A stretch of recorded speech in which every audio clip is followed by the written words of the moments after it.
তুমি প্রথম টাইপ, প্রথম কোশ্চেনটা এই যে এটা হচ্ছে টাইপ 1, প্রথম কোশ্চেনটা তাইলে কোন টাইপের, লেখচিত্র টাইপের।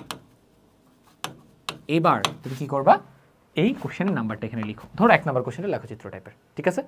তারপরে কোশ্চেনে গেলা, তারপরে কোশ্চেনটা দেখলা পরন্ত বস্তুর, ঠিক আছে। আরেকটা পেজে আরেকটা টাইপের, আরেকটা পেজ নাও, এটাতে লেখো টাইপ 2 পরন্ত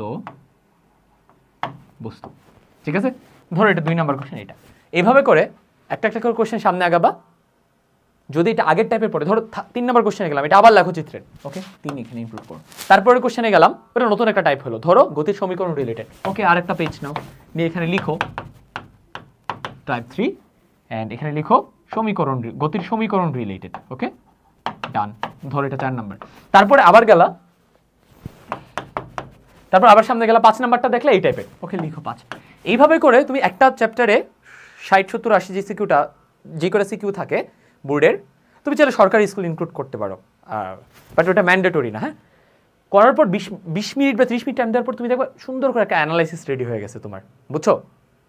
এবার তোমার কিন্তু 70 থেকে 80টা কোশ্চেন সলভ করার দরকার নেই, সবগুলো যে সলভ করো খুবই ভালো, বাট তুমি এবার এই টাইপ থেকে মোটামুটি ধরো এখানে এরকম 10টার মতো কোশ্চেন জমা হলো, এখান থেকে তুমি 2-3টা করো, সবচেয়ে ক্রিটিক্যাল 2-3টা করো।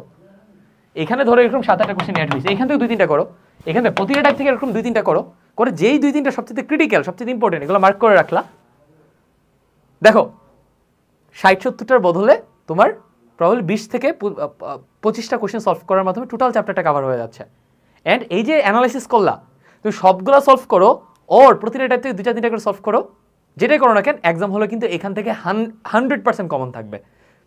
আচ্ছা 100 না বলি, আমি 90 বলি, 90% কমন থাকবে। তুমি যদি স্কুল ইনক্লুড করো ইনশাআল্লাহ 100%, ঠিক আছে। এমনি হচ্ছে কমন ফালাবা,